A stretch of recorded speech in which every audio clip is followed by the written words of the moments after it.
अक्षता, क्या cost chapter cost. Sir? याद है थोड़ा थोड़ा। थोड़ा थोड़ा, अच्छा चलो बताओ यार, कॉस्ट में क्या था यार, मैं भूल गया यार। सर ऐसे तो नहीं याद। ओ, total cost is equal to,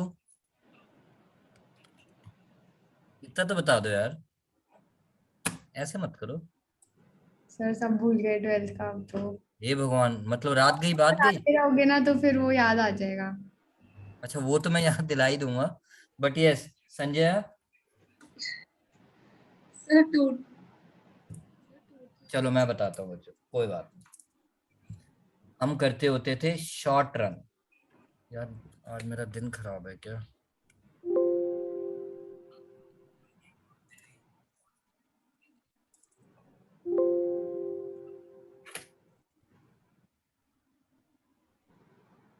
yes, cost.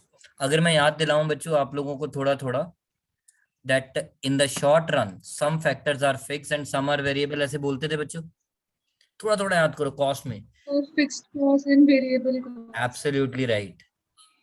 Blood सा थोड़ा थोड़ा सा बात करें। So total cost is equal to total fix cost plus total variable cost. मेरे लिए बहुत जरूरी है, बिकॉज उससे ना समझना इजी हो जाएगा हमारे लिए। एक सेकंड बता।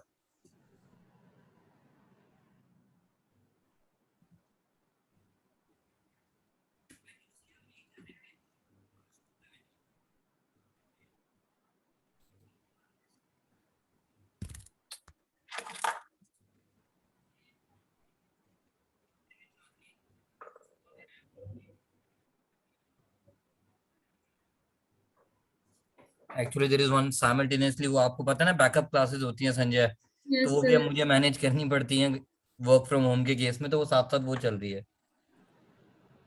तो उसका वो शोर आ रहा था तो मेरे को थोड़ा डिस्टरबेंस हो रहा था। तो can we say in the short run some factors are fix and some are variable. That's why हम बचपन में बोला करते थे total cost is equal to total fix cost plus total. Variable. Okay, फिर अच्छा यार, फिक्स कॉस्ट का डायग्राम कैसा होता था? सर क्या पूछ रहे हो सर? सर सीधा एकदम। ऐसे वाला सीधा होता था मैडम, आपने हाथ का इशारा गलत किया मुझे, वो आपने डाउनवर्ड स्लोपिंग डिमांड वाला कर दिया। हाँ ओके, सो कैन वी से फिक्स कॉस्ट रिमेन कांस्टेंट। अगर हम शेड्यूल भी बनाए बच्चों छोटा सा, 0 1 2 3 4, इट इज लाइक मैं क्लास में एग्जांपल लेता था। संजय मेरे साथ इको नहीं पढ़ी, अकाउंट्स पढ़ी है, बट मैं एग्जांपल ऐसे ही लेता था कि यार मैं आप बच्चों को पढ़ाता हूँ, पहले महीने मेरे पास एक भी बच्चा नहीं आया, मैं मक्खी मारता रहा बैठे बैठे, बट मेरा जो लैंडलॉर्ड है वो रेंट तो लेगा ना। Let's say rent is 10,000, so I have to pay 10,000। Next month one student आया, तब भी 10। अब स्टूडेंट्स बढ़ते रहे बढ़ते रहे बढ़ते रहे, but fix cost remain.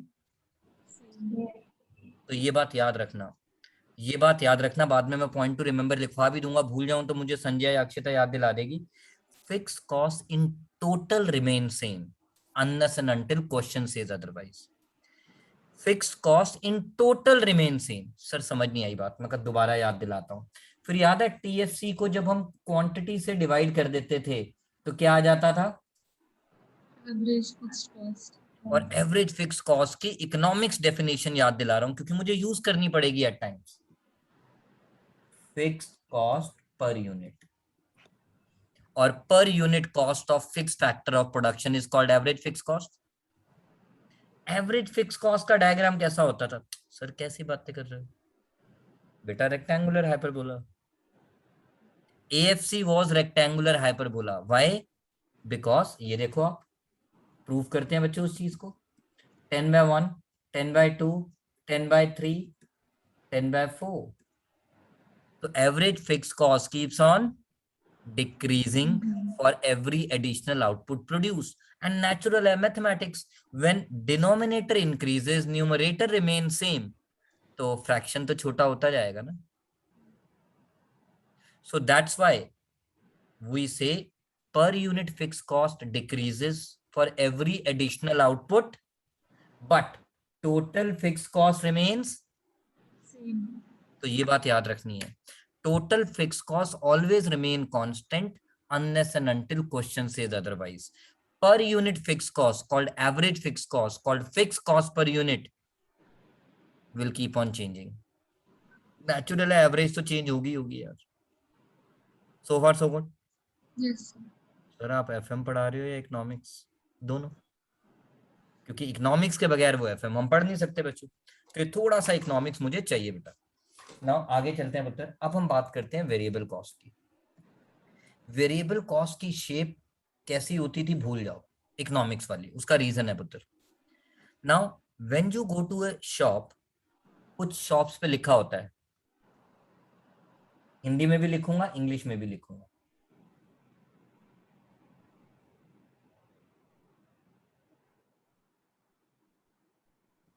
Hindi में मुझे उधार लिखना नहीं आता यार. ऐसे लिखा होता है आज नकद कल उधार, या फिर ऐसे लिखा होता है पुत्र,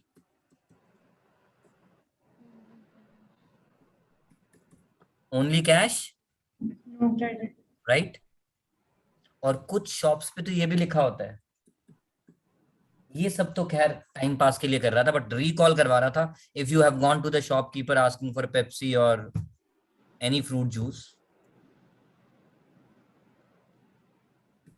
या शाम को कहीं पर फ्राइडे इवनिंग में संजय चखना लेने जाना पड़ता है ना,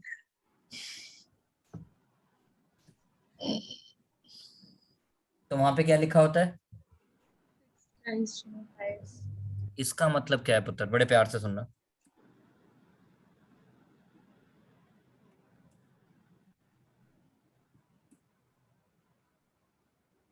जब आपने कुछ खरीदा ही नहीं तो आपने पैसे भी नहीं दिए. बट जब आपने पहला अंकल चिप्स का पैकेट खरीदा, उसने आपसे 10 रुपीज लिए, बिकॉज उस पर लिखा हुआ था एमआरपी 10.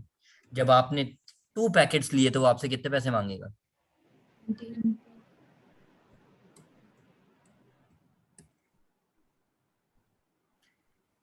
इकोनॉमिक्स में इनवर्स एस शेप बनता था, अगर याद दिलाऊं तो. याद किसी को नहीं है, सब हाँ हाँ करे जा रहे हैं. बट आज हमें उससे कुछ भी लेना देना नहीं है. हमारे लिए इंपॉर्टेंट है बच्चों फाइनेंशियल मैनेजमेंट वाला variable cost, which means my पर यूनिट कॉस्ट. ध्यान से देखना बेटा.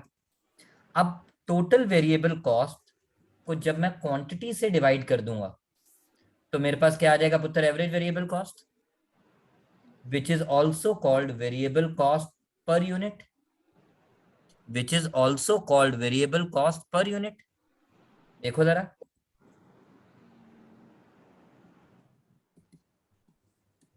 So can I say variable cost per unit remains constant and fixed cost in total remain constant. दोनों में फर्क है.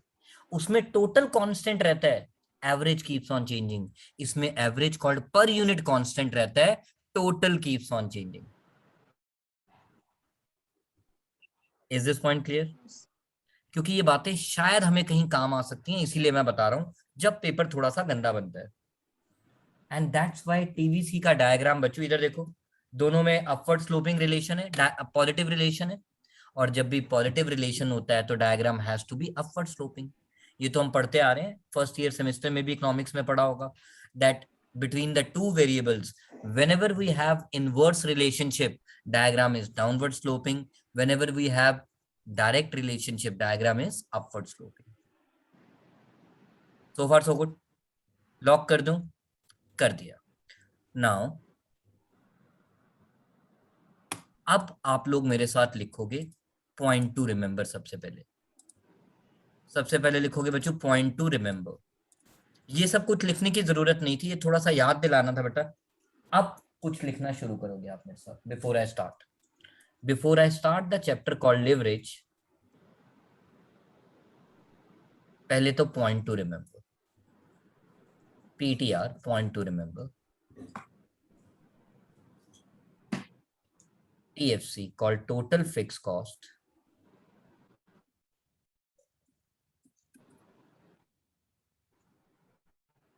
remain constant for all the levels of output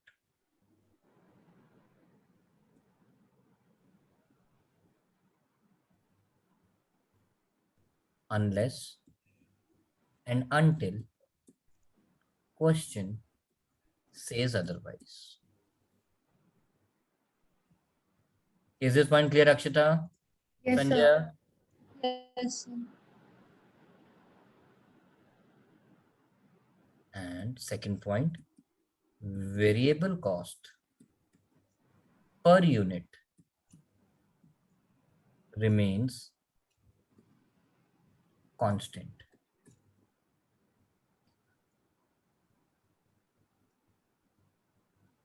per unit समझ गया ना बच्चों? 10 रुपीज पर पैकेट, जैसे मैंने एग्जांपल लिया था. Unless and until question says otherwise.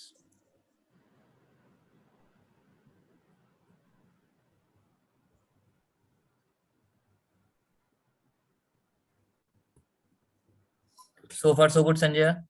Yes, sir. अब हम बात करते हैं बच्चों, क्या बात करें लड़कियों से? हाँ, वो वाली बात करते हैं. इकोनॉमिक में जब आप प्रॉफिट निकालते थे, कैसे निकालते थे बच्चों? Can I say profit is equal to total revenue minus total cost? Am I right? नहीं तो अकाउंट्स याद कर लो, अकाउंट्स में भी तो ये कहते हो सेल्स माइनस एक्सपेंस यार. सेल्स हाँ. मतलब रेवेन्यू एंड एक्सपेंस मतलब कॉस्ट, राइट? अरे कुछ तो बोलो. Yes, sir. Yes, sir. Total cost हम देख चुके हैं कितने टाइप्स की है दोस्त? Variable and fixed. Thank you. अब इसी चीज को एफएम में जब मैं प्रेजेंट करने जा रहा हूँ अक्षता, तो वो ना थोड़ा सा चेंज हो जाता है. क्या वो हम देखते हैं. इकोनॉमिक्स में तो आप सीधा इन दोनों को कंपेयर करके रिजल्ट पॉजिटिव नेगेटिव जीरो ले आते थे. पॉजिटिव मतलब प्रॉफिट, नेगेटिव मतलब लॉस, एंड जीरो मतलब? No कुछ नहीं. हाँ जी. No profit, no loss. और ब्रेक इवन बोल देना यार. Break Very. इवन तो कहते थे इकोनॉमिक्स में, break even point. Yes. No profit no loss is nothing but guys break even point. Alright. Now एक इनकम स्टेटमेंट का फॉर्मेट लिखवा रहा हूं फॉर फाइनेंशियल मैनेजमेंट.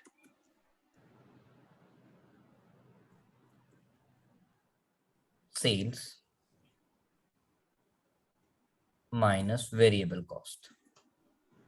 तो मैंने अब टोटल कॉस्ट को संजय दो पार्ट्स में डिवाइड कर लिया बेटा. पहले मैंने सिर्फ किसको सब्ट्रैक्ट किया?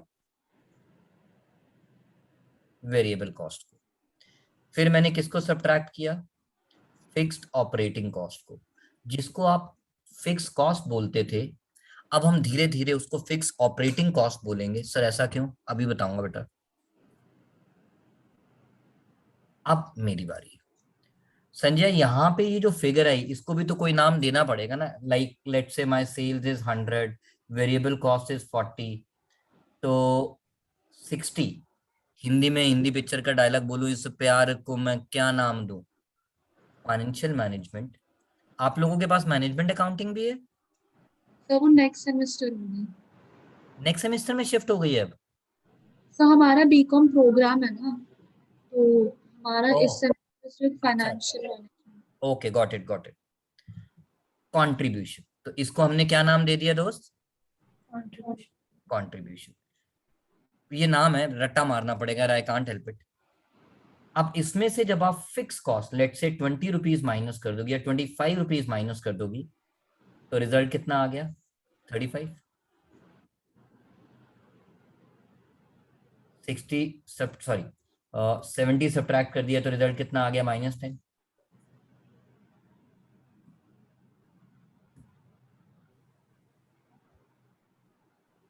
So this is called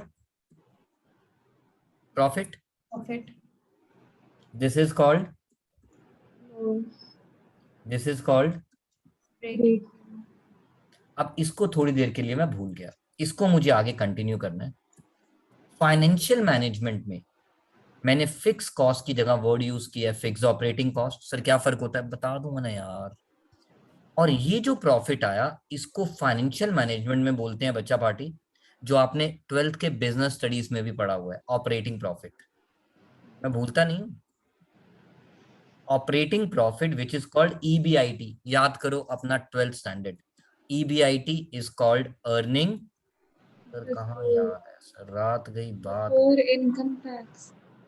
before interest and tax Lallu. Earning before interest and tax, earning before interest and. Tax. अब इसको आप ईबीआईटी बोलो, आप इसे पीबीआईटी बोलो, बात एक ही।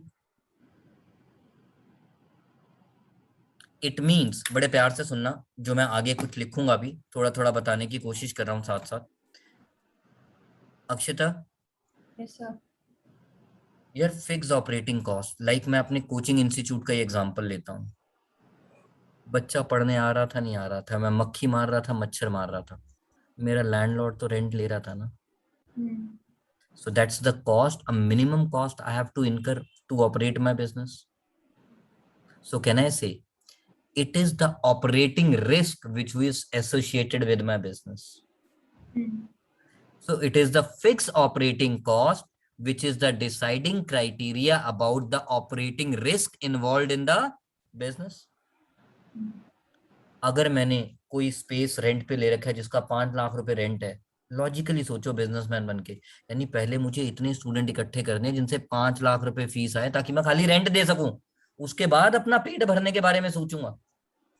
So that's why we call it as leverage, business studies. So what is leverage? Leverage लिखवाऊंगा थोड़ी देर के बाद, is nothing but the risk associated with the business. So leverage is nothing but the degree of risk associated with the business. Alright. Now जब आपके पास profit before interest and tax आ गया, याद करो 12th standard interest coverage ratio का formula होता है। सर फिर आप वहीं ले गए, अरे अकाउंट्स में इसमें बीकॉम में भी तो किया होगा रेशियो का चैप्टर।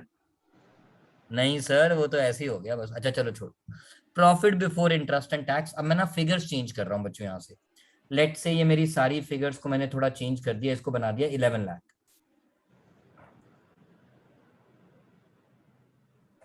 से 11 lakh. Now profit before interest and tax 11 lakh, इसमें से सबसे पहले मैं क्या माइनस करूं, बताओ संजय। हाँ बेटा। So PBIT में से interest. Very good. And now can I से बच्चों, interest is a charge against profit, 12th standard से मैं बोलता आया हूं। Interest is a charge against profit, compulsory payment, देना ही देना है चाहे हंस चाहे रो। आपके बिजनेस में प्रॉफिट है नहीं है, आपको इंटरेस्ट देना पड़ेगा। Again it is also kind of risk, but interest loan पे दिया जाता है, so can I call it as financial risk,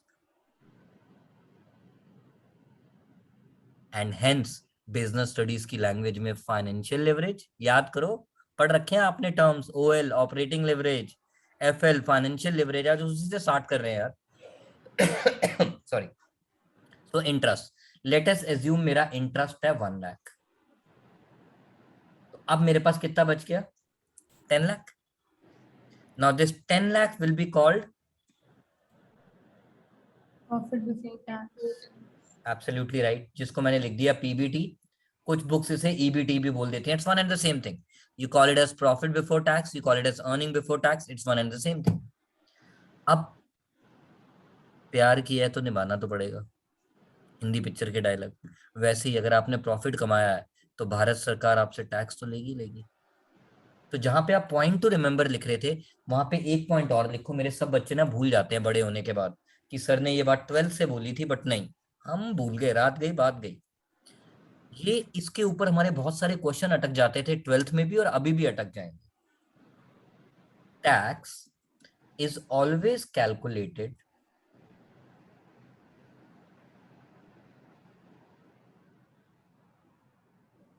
as a percentage of profit before tax. Tax is always calculated as a percentage of profit before tax.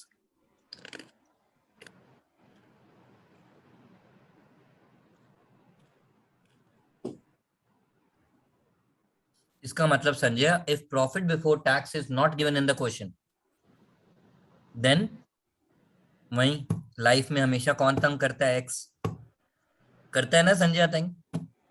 ऐसे ही maths भी क्या कहता था, कुछ ना समझ आए तो let it be x.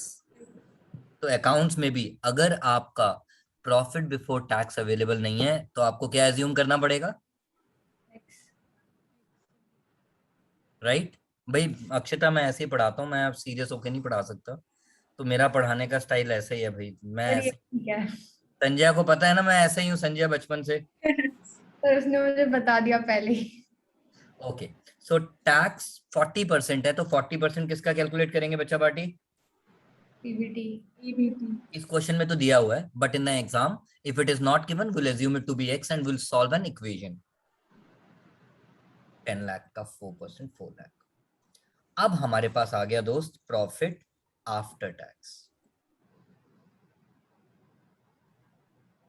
Which is called PAT, जिसको आप अर्निंग आफ्टर टैक्स भी कह सकते हो। अब अर्निंग आफ्टर टैक्स देख के साडा हक एथे रख कौन बोलेगा? Equity share holders, preference share holders, या दोनों? दोनों। क्यों? क्योंकि आपने अभी तक सिर्फ डेट के ऊपर इंटरेस्ट पे किया है, शेयर होल्डर में डिविडेंड डिस्ट्रीब्यूट नहीं किया। नहीं किया। सो फार सो गुड। बच्चों ये तो पूरी स्टेटमेंट लिख रहा हूँ ना, आपका कई बार 7.5 मार्क का क्वेश्चन आता है जहां पे वो आपको कुछ लिवरेजेस दे देता है और कहता है प्रिपेयर एन इनकम स्टेटमेंट। बड़ा आसान होता है यार, फॉर्मेट आता होता तो हो जाता है। इसमें फॉर्मेट में है ही नहीं कुछ सीखने लायक, सिर्फ ईबीआईटी तक सीखने लायक है, वो हमने नई चीज सीखी है कि बीच में कंट्रीब्यूशन वर्ड आ गया, अदरवाइज उसके आगे का तो सारा अकाउंट्स वाला है यार। Yes। ऑलराइट, नाउ अब between equity and preference business studies में पढ़ाया जाता था। प्रेफरेंस, सबसे पहले डिविडेंड किसको दोगे? Preference। तो मैंने यहाँ पे लिख दिया less preference dividend.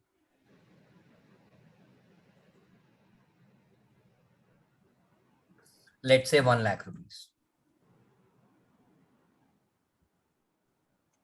Now this is a profit. Akshita सुनना, इसको मैं दो तरीके से बुलाता हूँ, एक बुक की लैंग्वेज और एक मेरा अपना दिया हुआ नाम।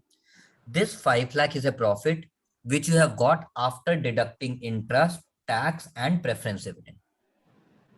This 5 lakh profit which is left over is the profit which is after deducting interest, tax and preference dividend.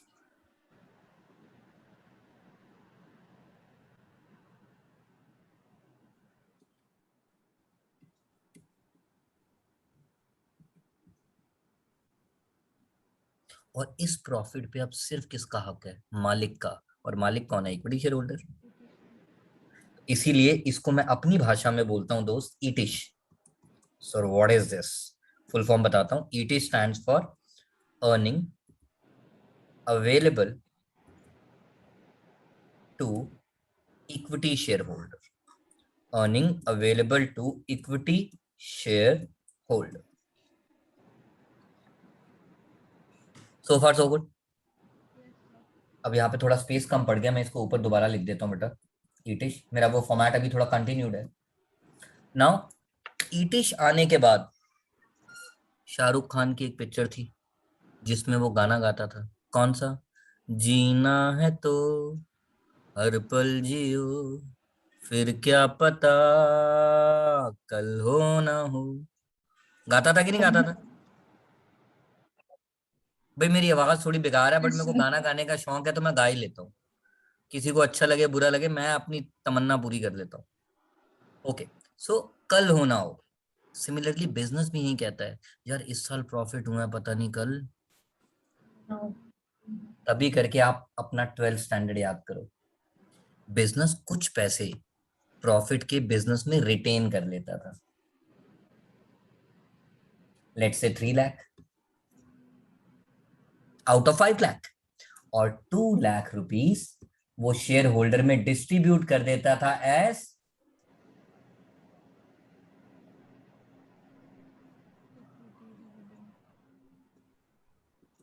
Equity dividend. So far so good. पक्की बात। अब 3 लाख किसमें से रिटेन किया गया आउट ऑफ 5 लाख? यानी रिटेंशन रेशियो। एंड 2 लाख का dividend भी आउट ऑफ 5 लाख दिया गया, यानी 40%। सर ये क्यों लिखवा रहे हो बच्चों? इनडायरेक्टली यूज होगा। रिटेंशन रेशियो को फाइनेंशियल मैनेजमेंट में कहते हैं B. Small b stands for retention ratio, and as per this example my retention ratio is 60%. My retention ratio is 60. 60%. And dividend payout ratio is? 40%. तो can I say dividend payout ratio, ये आपकी WhatsApp वाली DP नहीं है, यहाँ DP का मतलब dividend pay out ratio है. So dividend pay out ratio is equal to 1 minus B. और ये भी तो कह सकता हूं बच्चों,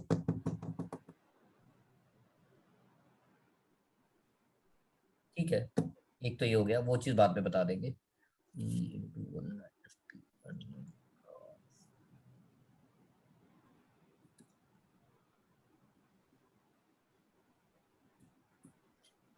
हमारी अर्निंग कितनी है बच्चा पार्टी? 5 लाख. Yes, sir. हमारी रिटेंशन रेशियो कितनी है? 60%. Yes, sir. तो हमारा डिविडेंड कितना होगा? 2 लाख. तो अगर आपको कभी डिविडेंड की अमाउंट निकालनी पड़े तो can I say dividend is equal to E stands for earning into 1 minus B. Yes, sir. Mathematically prove कर दिया बेटा मैंने. फॉर्मूला नहीं रटना, उसको लॉजिकली अंडरस्टैंड करना है.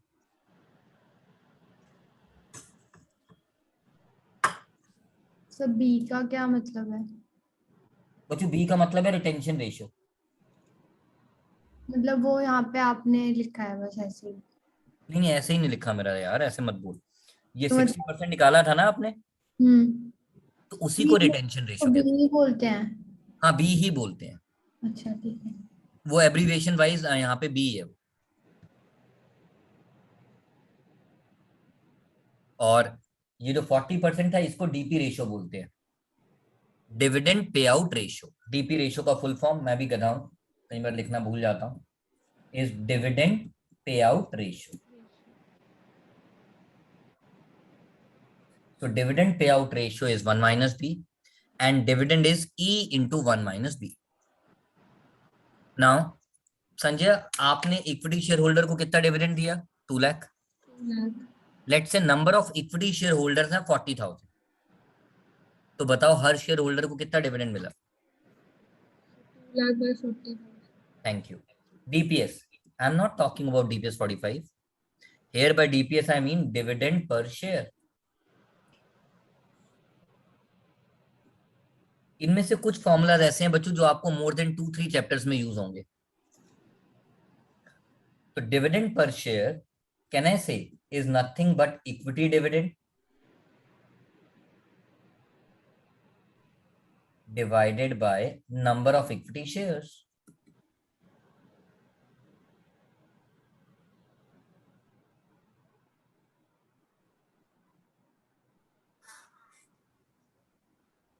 Done? Yes. As per this example, 2 lakh upon let's say 40,000 मैंने नंबर्स ले लिया बेटा, तो कितना आंसर आ गया?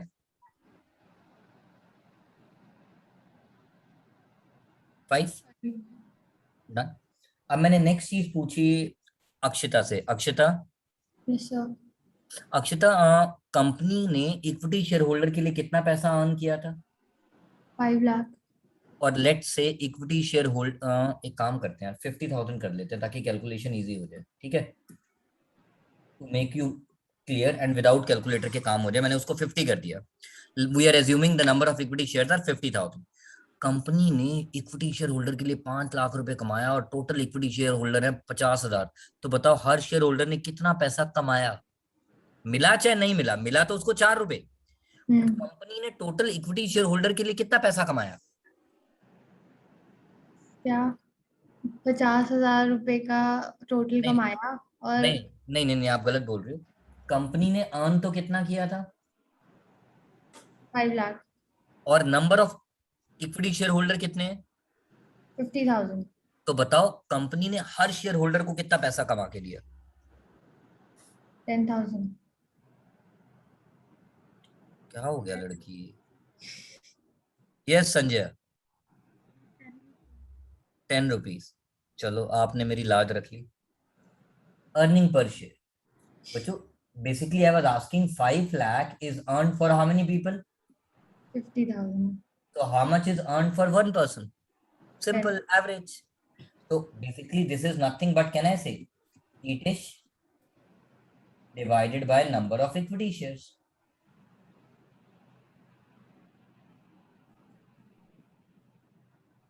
ETISH divided by number of equity shares give me earning per share.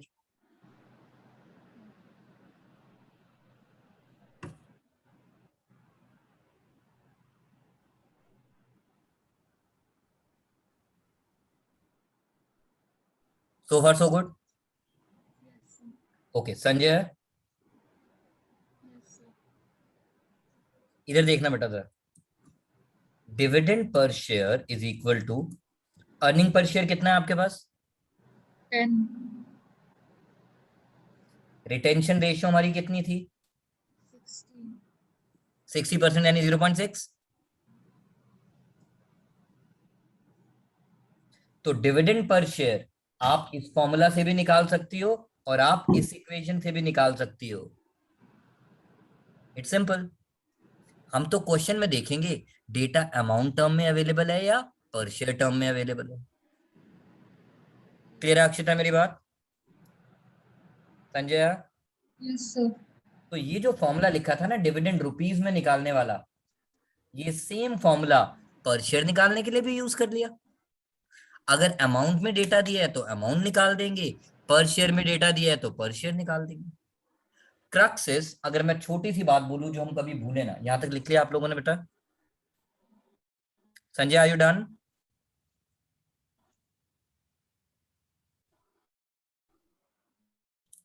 Sanjay are you done? Yes sir. All right. Akshita, are you done? Yes, sir. Okay. Now what I am trying to say is,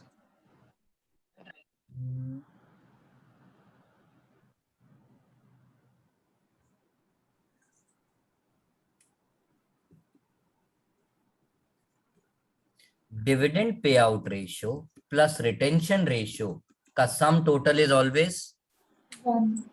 ये बात भी याद रखनी है.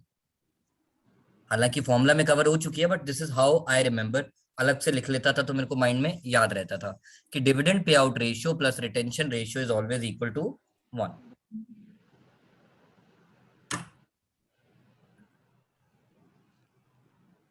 So far so good. All right. Earning per share, dividend per share, dividend pay out ratio, retention ratio सब कर दिया इनके साथ. 12th का काम खत्म. अब काम शुरू हो गया हमारे मेन चैप्टर का. Alright. Sanjay? Yes sir. Business studies का पेपर सोचो 12th का आपको देना पड़ रहा है और वहां आ गया डिफाइन लिवरेज. क्या लिखोगी? Risk associated with. तो सर अभी तो आपने बताया था risk, degree of risk associated with business.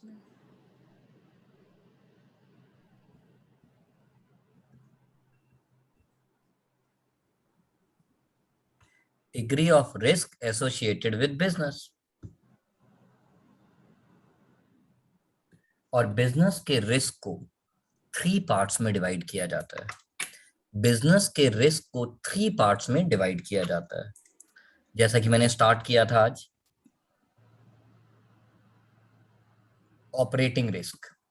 Operating risk किसकी वजह से आता है? Fixed cost. Because of fix operating cost.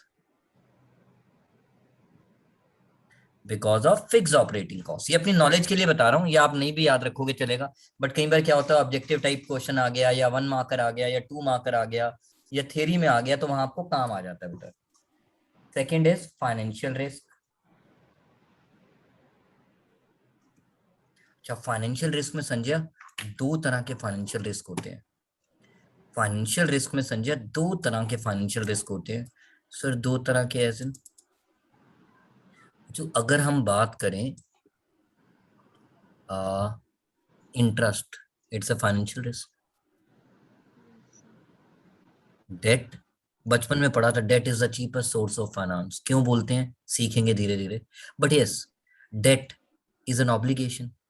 It is like प्यार किया है तो निभाना तो पड़ेगा. सिमिलरली अगर बैंक से लोन लिया, मेरी मासी का लड़का तो है नहीं, इंटरेस्ट तो देना पड़ेगा. तो दैट डेट के ऊपर जो इंटरेस्ट पे कर रहे हो that's a financial risk. Finance कराया ना आपने पैसा। अच्छा यार, फाइनेंस तो हम बाय इश्यूइंग प्रेफरेंस शेयर्स भी कर सकते हैं।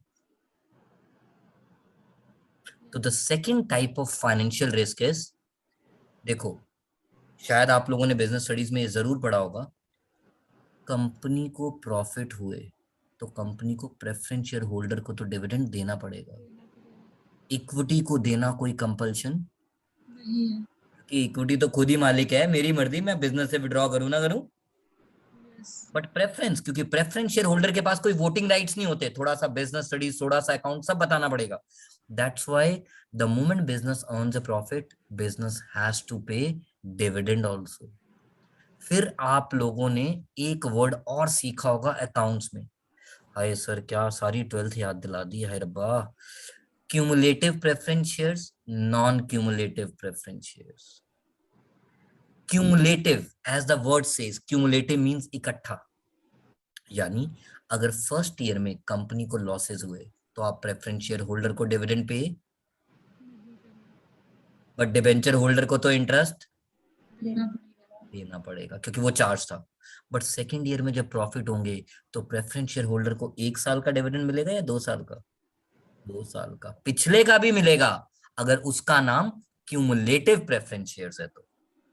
Cumulative means if in a given year the company does not have sufficient profit to pay dividend to the preference shareholders, then their dividend keeps on getting accumulated and carried over to the next year as a contingent liability.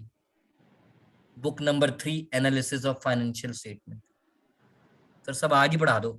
अरे भाई है, मैं क्या करूं, बताना पड़ेगा मेरे को। अब बड़ी क्लास होगी है तो बड़ी क्लास में छोटा छोटा वहां का है, तो इसलिए मैं थोड़ा सा स्लो चल रहा हूँ बच्चों। तो प्रेफरेंस डिविडेंड तभी करके आप याद करो, लिखा जाता था preference dividend in arrears for 1 year, arrears for 2 years. क्यों? क्योंकि वो कंटिंजेंट लायबिलिटी होता था। इसलिए कंटिंजेंट लायबिलिटी होता था, जब प्रॉफिट होंगे तभी देना है, जब नहीं है तब तक नहीं दिया। So that's why preference dividend is also a financial risk associated with business.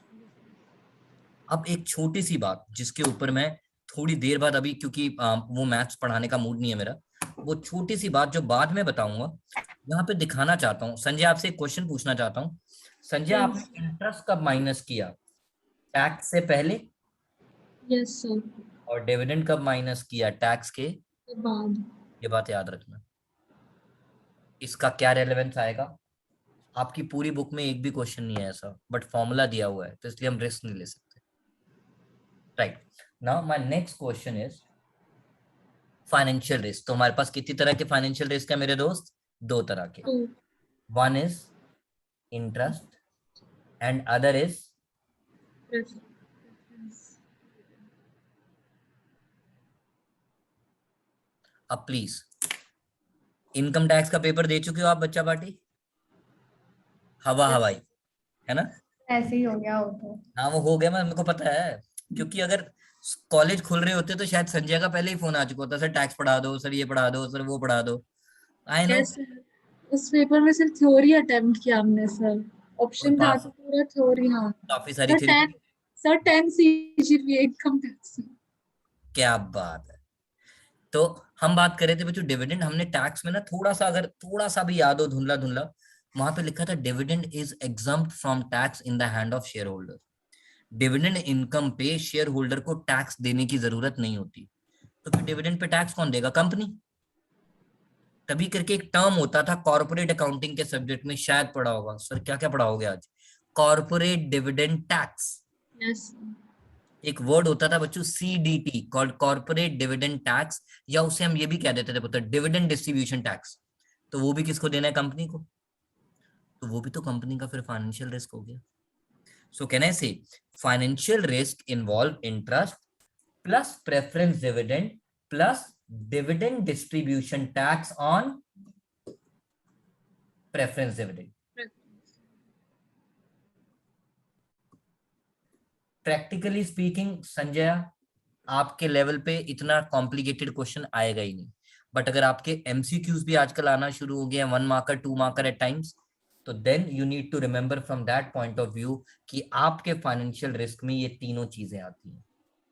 Interest भी आता है, प्रेफरेंस डिविडेंड भी आता है, and if there is a dividend distribution tax which a company has to pay, since company has to pay, that is also a part of financial risk. Sir हाँ मेरा बेटा। Sir ये कैसे पता चलेगा कि कौन सा क्यूमुलेटिव प्रेफरेंस शेयर्स हैं किनके? वो मेरे ऊपर छोड़ दे। देखो, वो आपने एक पिक्चर देखी थी रणबीर कपूर की, बर्फी, उसमें वो साइलेंट था। तो अभी हम थोड़ी देर बाद एक नोट लिखेंगे, what if question is silent, that whether the preference, आपका क्वेश्चन वैलिड है पुत्र, whether the preference shares are cumulative और non cumulative. we assume them to be cumulative. I was about to say after completing this, तो लिखवाऊंगा वो note भी। आगे चलते हैं भाई लोग। थर्ड, अब आ गया कंबाइंड लिवरेज। कंबाइंड का तो मतलब ही क्या है, दो जिसमें एक जान। यस। तो दो जिसमें एक जान का मतलब A B, so A plus B, which is nothing but overall risk called total risk of the business, जिसमें ऑपरेटिंग भी आ जाएगा और फाइनेंशियल भी आ जाएगा।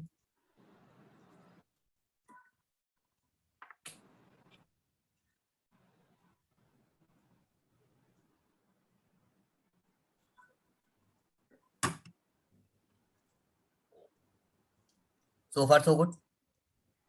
Yes sir. ऑलराइट, नाउ अब चलते हैं आगे, भगवान हमारा भला करे, सबका मालिक एक, कंबाइंड लिवरेज हो गया। यस, यहाँ तक नहीं बताना था। अब आगे उन चीजों पे जिनके ऊपर हमारे नेक्स्ट क्लास में बहुत सारे क्वेश्चंस होंगे। कुछ क्वेश्चन आज करने की कोशिश करेंगे और बाकी सारे नेक्स्ट क्लास में। Formulas. Okay sorry, before we write the formulas I forgot, जल्दी जल्दी में यहाँ पे एक पॉइंट टू रिमेंबर और लिखेंगे। If question is silent as to whether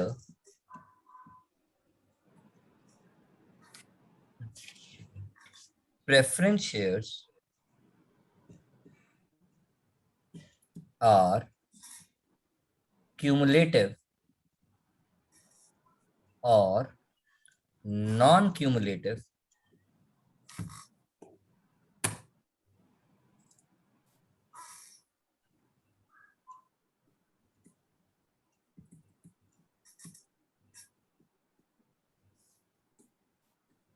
we assume them to be cumulative. Right, Akshita? Yes sir. All right.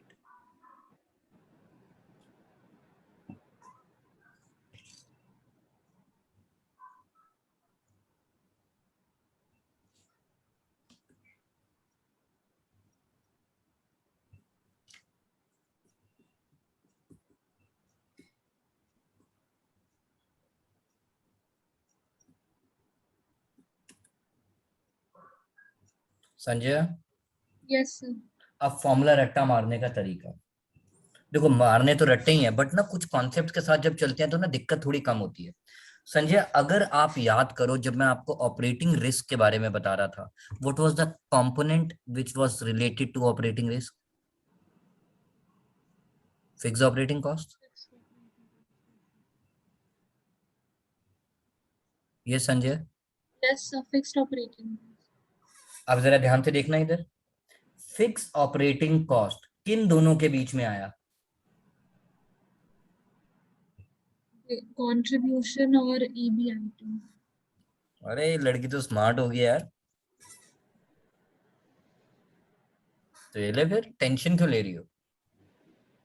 मैंने formula लिख दिया।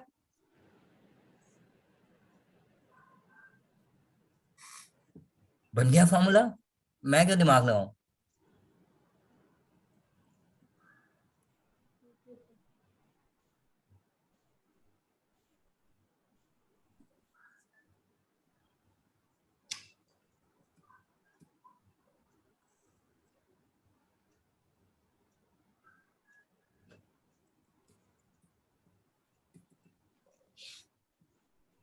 ये ऑल्टरनेटिव फॉर्मूला है। जैसे मैं लिख रहा हूँ संजय, आप भी ऐसे ही लिखोगी।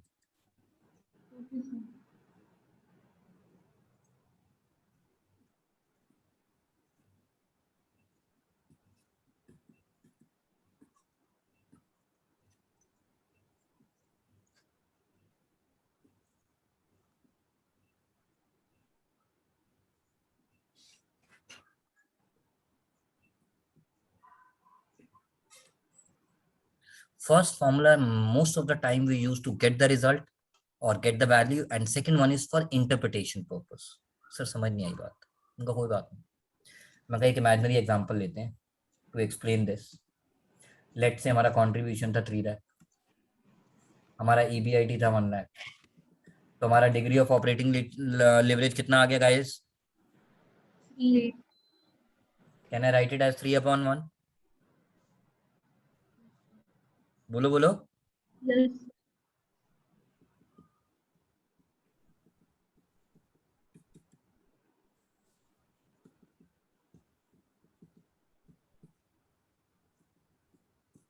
Can I write it like this also? Yes, sir. Now, Sanjay, Akshita, अब जब मैंने ऐसे लिखा तो इंटरप्रिटेशन क्या आएगी इसकी? जरा ध्यान देना दोस्त, मैं जो लिख रहा हूँ आप भी लिखेंगे बाद में ताकि आपको याद रहेगा example wise. It means for every 1% change in sales, EBIT, which is also called operating profit, will change by 3%. This is what I meant. I hope I'm clear now. Yes, sir. I hope I'm clear now. Yes, sir. All right.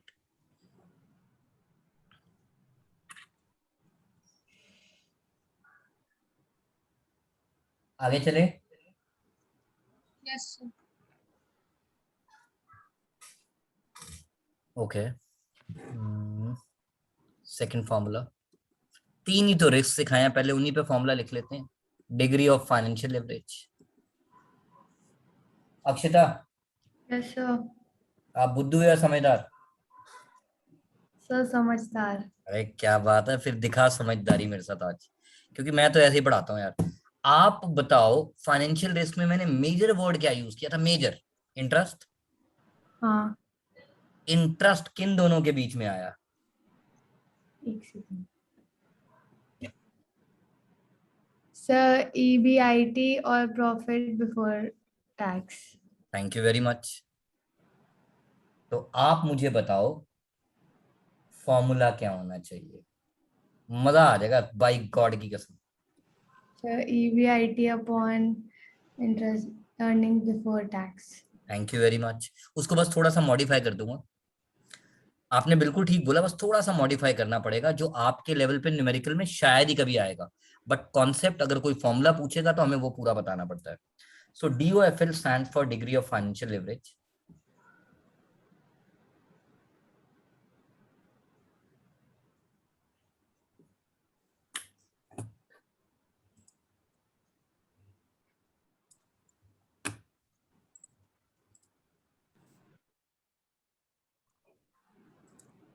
ये aunty बोलती बहुत है zoom वाली।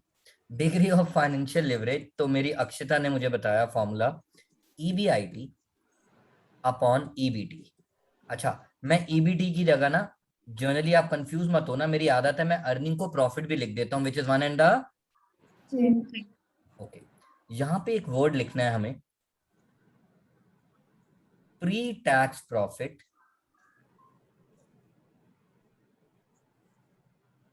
नहीं वो मत लिखो आप सीधा सीधा लिख दो, आपको इतना डिटेल वो जानने की जरूरत नहीं है। Preference dividend upon 1 minus tax rate, इसका लॉजिक बता दूंगा, upon 1 minus tax rate plus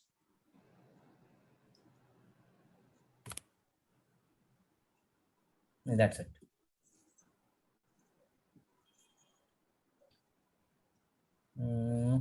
formula हमारा इस साल इनकम टैक्स चेंज हुआ है ना, सॉरी आई एम सॉरी बच्चों, कई बार मैं भी कंफ्यूज हो जाता हूँ बिकॉज ये लेटेस्ट अमेंडमेंट आई है, प्लस डिविडेंड डिस्ट्रीब्यूशन टैक्स, ये मैं कई बार भूल जाता हूँ। सो PD stands for preference dividend guys, PD stands for preference dividend। मैं बता दूंगा ये हमने अपॉन 1 माइनस टैक्स रेट क्यों किया है, for knowledge purpose, plus dividend distribution tax. इसका एक और फॉर्मूला भी होता है, और आप सबको पता है, अब मैं बार बार नहीं बताऊंगा Sanjay, the first formula we use to get the value, और जो सेकंड फॉर्मूला हम लिखा करते हैं परसेंटेज टर्म में, that is to interpret the result, right?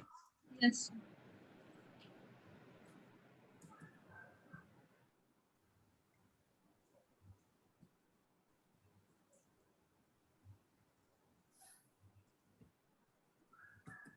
सो ये परसेंटेज चेंज है। हाँ बच्चों, ये मैं डेल्टा, सॉरी यार मेरी आदत बड़ी गंदी है, मैं बताता नहीं हूँ नए बच्चों को। मैं डेल्टा वर्ड बच्चों चेंज के लिए यूज करता हूँ पुत्र। डेल्टा जीई मतलब चेंज का शॉर्ट फॉर्म लिख दिया पुत्र मैंने। EPS is earning per share, my bad, I must tell. EPS is earning per share, इसीलिए आपको अर्निंग पर शेयर का फॉर्मूला बताना जरूरी था। EAT is earning after tax, and EBT is earning before tax. Sanjay, yes sir. Bhaag Milkha Bhaag picture देखी थी? No sir. चलो कोई बात नहीं, गाना तो जरूर सुना होगा। नाता धोता सुखाता सारे ऑर्डर बजाता। Yes sir. सारे ऑर्डर बजाता मतलब देखो मैंने इस ऑर्डर वाइज लिखा है, आप देख रही हो। यानी मेरी फर्स्ट प्रायोरिटी अपने फॉर्मूला में किसको यूज करना है? ईपीएस को। बट अगर आप अर्निंग पर शेयर नहीं निकाल पा रहे हो because of insufficiency of the information, then you will use earning after tax, and even that is not available, then you will use earning before tax. Thank you very much.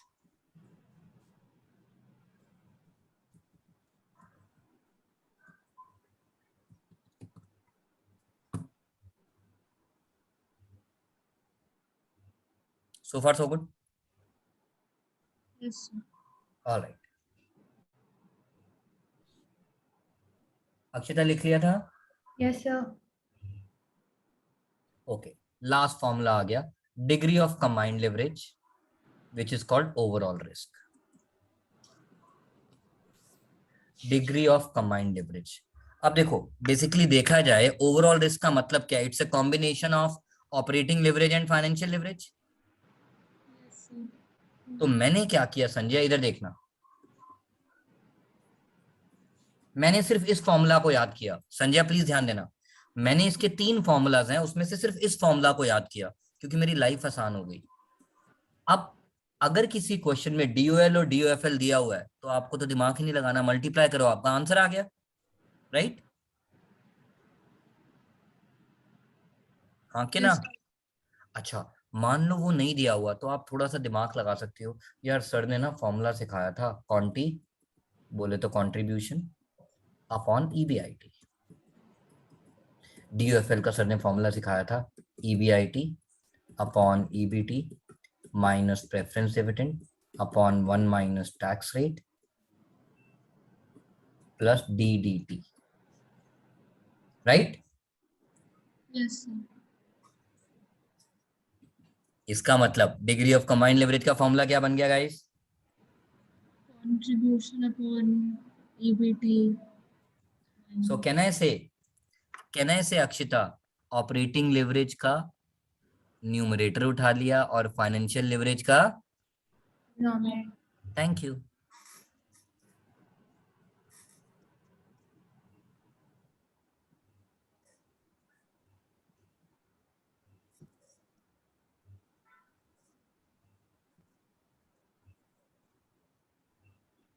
DDT stands for dividend distribution tax। और अब उसकी derivation नहीं बता रहा, अगर उसको भी आप वैल्यूज लिखोगे तो डेरिवेशन आ जाएगा, which will become percentage change in, क्या था हमारा वो, percentage change in EBIT, EBIT EBIT got cancelled, तो percentage change in EPS oblique EAT oblique EBT divided by percentage change in sales।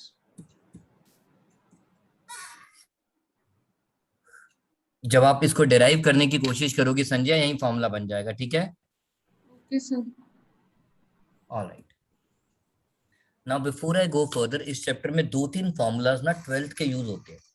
अगर आप याद करो, जब हमने आज इनकम स्टेटमेंट लिखना शुरू किया था Sanjay, When we Yes. started writing the income statement, we started with sales.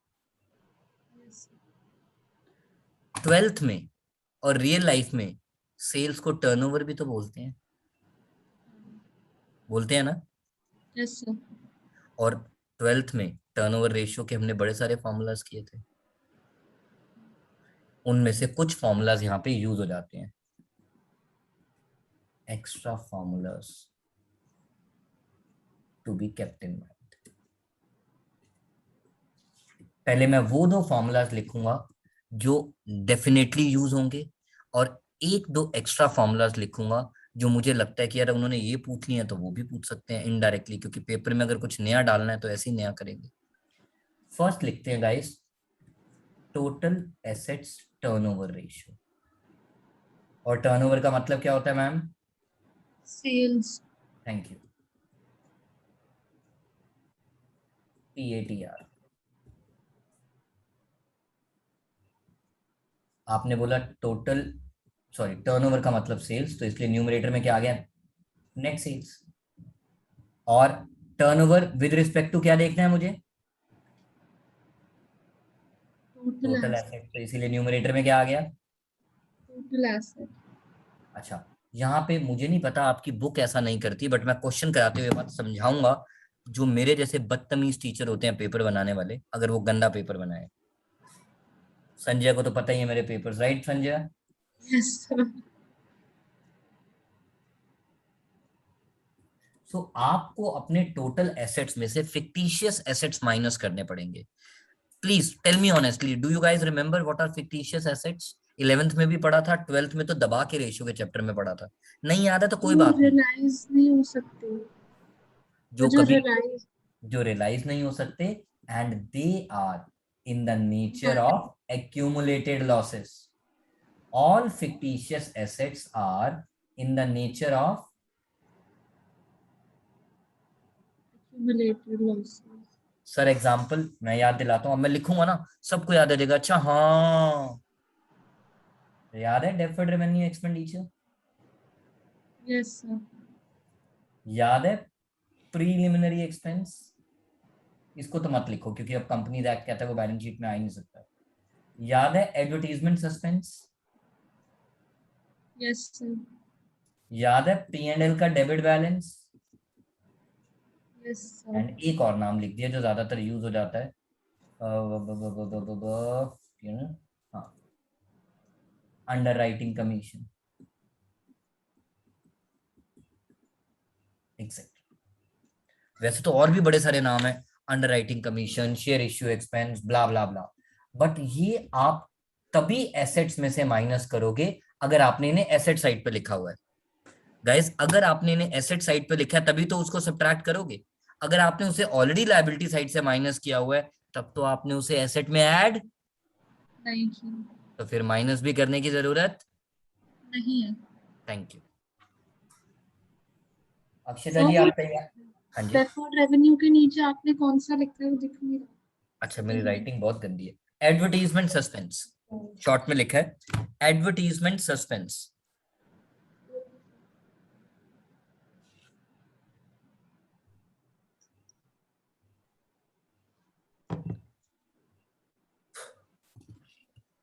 Done? Yes, sir. Lock कर दूं? ऑलराइट, नाउ नेक्स्ट फॉर्मूला मुझे अक्षता बताएगी। अक्षता बता सकती हो? Yes, sir. मैं लिखूंगा और मुझे पूरी उम्मीद है अगर आपको फर्स्ट फॉर्मूला का इंटरप्रिटेशन समझ आ गया कि मैंने किस तरह से लिखा तो आप वो भी लिखवा पाओगे मुझे। Fix assets turnover ratio.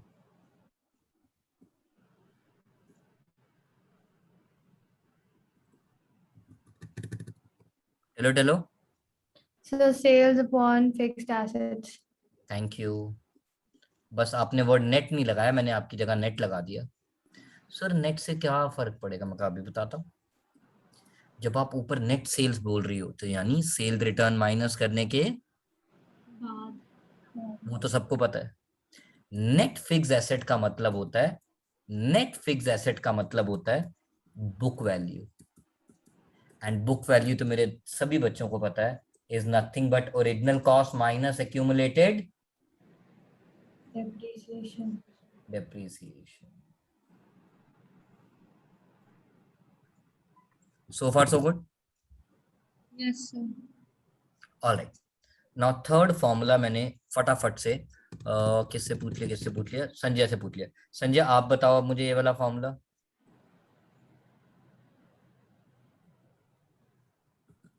Working capital turnover ratio. So net sales upon working capital. अब टर्नओवर से रिलेटेड ना मैं कोई फॉर्मूला लिखवा ही नहीं रहा, मेरे बच्चे स्मार्ट हैं। पेपर में अगर वो गधे का बच्चा कुछ भी पूछ लेगा तो आपको पता है सेल्स अपॉन दूसरा नाम, राइट? Yes, sir. अच्छा, वर्किंग कैपिटल का फॉर्मूला क्या था, याद है किसी को? So, सर कैसी कैसी बातें करते हो सर, प्लीज yeah, यार। current asset. हाँ हाँ याद आ गया, C A minus C L, called working capital is current asset minus current liability. Current liability. And आज का लास्ट फॉर्मूला, आज हम क्लास 10 मिनट पहले छोड़ देंगे, नेवर माइंड। आरओआई बोले तो रोई, कौन रोई मुझे नहीं पता, ROCE भी बोलते हैं सर, मतलब याद करो, रिटर्न ऑन इन्वेस्टमेंट, और we also call it as return on, sir ऐसे मत पूछा, capital employed, return on investment और return on Capital employed. Capital employed. So far so good, Yes. Lock कर दूं? अब फॉर्मूला लिख देता हूं, profit before interest and tax upon capital employed into 100। अब कैपिटल एम्प्लॉयड कैसे निकालते हैं? हाँ, नेक्स्ट क्लास के लिए आप सबसे यही रिक्वेस्ट रहेगी, आज की क्लास को थॉरोली रिवाइज करके आना, फॉर्मूलाज को रट के मत आना। It's a request with folded hands. There are two kinds of teacher, एक कहता है बेटा फॉर्मूला याद करके आइए नहीं तो मैं मार दूंगा। मैं कहता हूँ याद नहीं करके आने, बिल्कुल नहीं याद करके आने, सिर्फ देख के आने। संजय को तो पता ही है, क्लास में जब क्वेश्चंस करेंगे तब हम बार बार फॉर्मूला लिखते रहेंगे, और फिर क्या कहते हैं ना वो हिंदी पिक्चर का गाना, दिल कहता है एक दिन हसीना मान जाएगी, बोले तो फॉर्मूला याद हो जाएगा। तो रटना नहीं है, प्रैक्टिस करके लर्न करना है। Correct Sanjay? Yes, sir. So net fix asset plus trade investment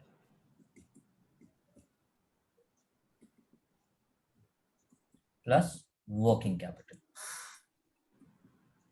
ये तो हो गया एसेट अप्रोच वाला फॉर्मूला। और लायबिलिटी अप्रोच वाला फॉर्मूला होता है, इसको हम कह देते हैं बच्चों asset approach.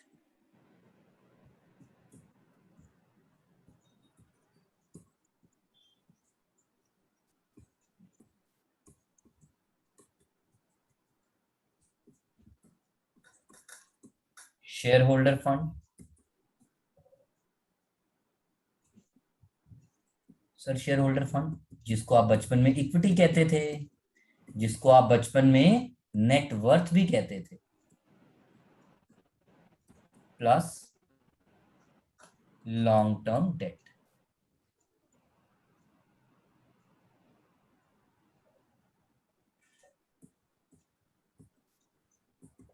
Minus non trade investment. Akshita, अब आपसे कुछ पूछने जा रहा हूं मैं। Yes, sir. अक्षिता देखो, क्वेश्चन में इन्वेस्टमेंट ट्रेड भी हो सकती है और नॉन ट्रेड भी, but if question is barfi,